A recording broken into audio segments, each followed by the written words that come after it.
Welcome back to the Collection of Friends YouTube channel. My name is Garrett, and today I'm bringing you a review for Fantasy Island. This is a Blumhouse's movie that they released on Valentine's Day. Don't know fucking why. And it's the crew from Truth or Dare that made this movie. So you're expecting tons of great stuff going into it, aren't ya?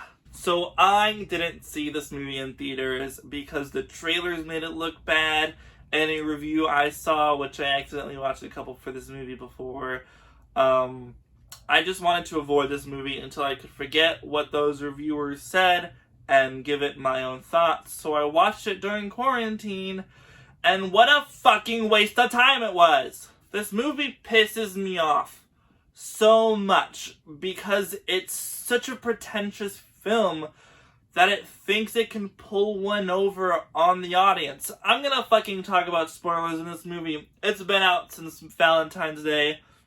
If you've watched it, you would have already watched it. Otherwise, I don't give a fuck. The problem with this movie is it has a pretty good setup, and you're intrigued by what this film can do. The premise is there's an island you can go to where the biggest fantasy you have can come to life while you're on said island. So you have these group of characters. I hesitate to say characters, but they are people. So this group of people arrives on this island, and they've won passes to this island where they get to have their biggest fantasy come true. The film's lead, set up by the trailer, is Lucy Hale. Fan favorite Lucy Hale, who I don't know if she's taking paychecks or think this is good, because it's not good, and she's not good in the movie, so I don't know why they would cast her. She's better in Truth or Dare, and a lot of this movie's problems is its script, so you can't really blame it on her, but just some of these line deliveries are just really trash. She's not great in the film. Maggie Q is the only character I really cared about. Her Act 1 and Act 2 stuff she has to do is very enjoyable. I like her emotional journey. That's really the only thing I liked about this film, is what Maggie Q does. And then in the dumbest casting, Michael Peña is the island owner, and he's kind of set up to be like a villain, or at least a villainess, but his acting is wrong for the character. It's all this I wouldn't say laid back, but it's very minuscule. He doesn't really yell, and he's not intimidating. And he has to make a tough decision at the end of the film as to whether or not his wife, the fantasy of his wife, is alive, because he'll break his promise to the island. But, that decision doesn't give an impact to the audience at all, because you don't care for this character. You don't really care for anyone in this film. He's just not good enough of a villain for this turn to be him good or redemption.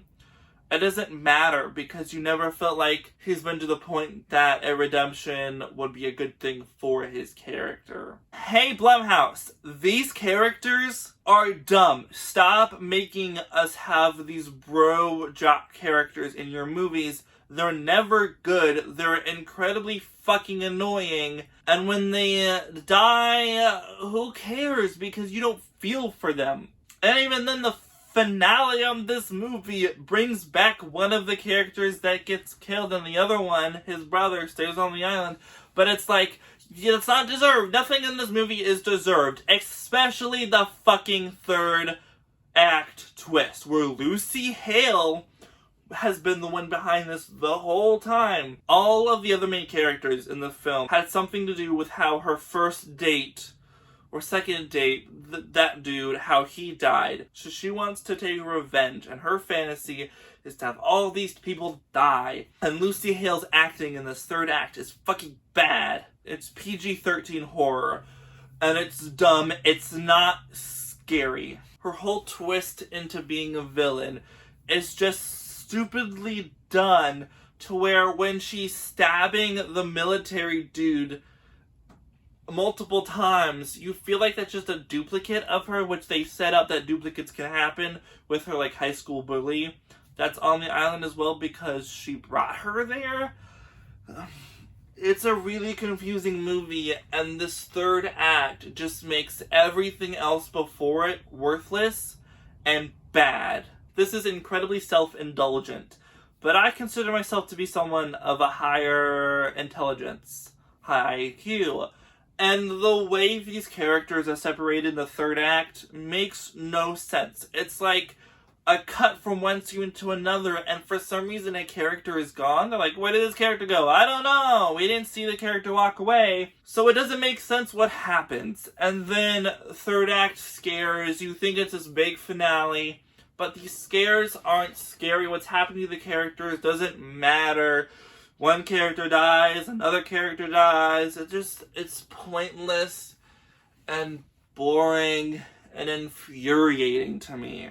Fantasy Island is a complete showcase of a lack of care in your script, a lack of care in writing your characters, a lack of care in the actors because they're doing this movie for what seems like just for money. I don't know why anyone would sign up to this film. I don't know why Blumhouse thought Fantasy Island deserved yet another remake. And I don't understand the casting for some of these characters. And Fantasy Island is gonna get a 1 out of 10 for me. What saves it is the Maggie Q stuff. Like I said, I liked what her character was going through in the first and second acts, with her dealing with her past in not accepting a man's proposal and what their daughter could have been like, what their life could have been like. That was fun to see. And see her decide, hey, this isn't my real fantasy. This is not what I regret. I regret not being able to save a person or be the reason why this person died. That was nice to see. Everything else in this movie is complete fucking shit. So if you've seen Fantasy Island, why? But if you have, let me know in the comments down below what you thought about the film. If you like this video, give a like. If you want to see more, hit that subscribe button. And I'll see y'all in the next video. Bye-bye! Like, I'm trying to find nice things about this movie to say.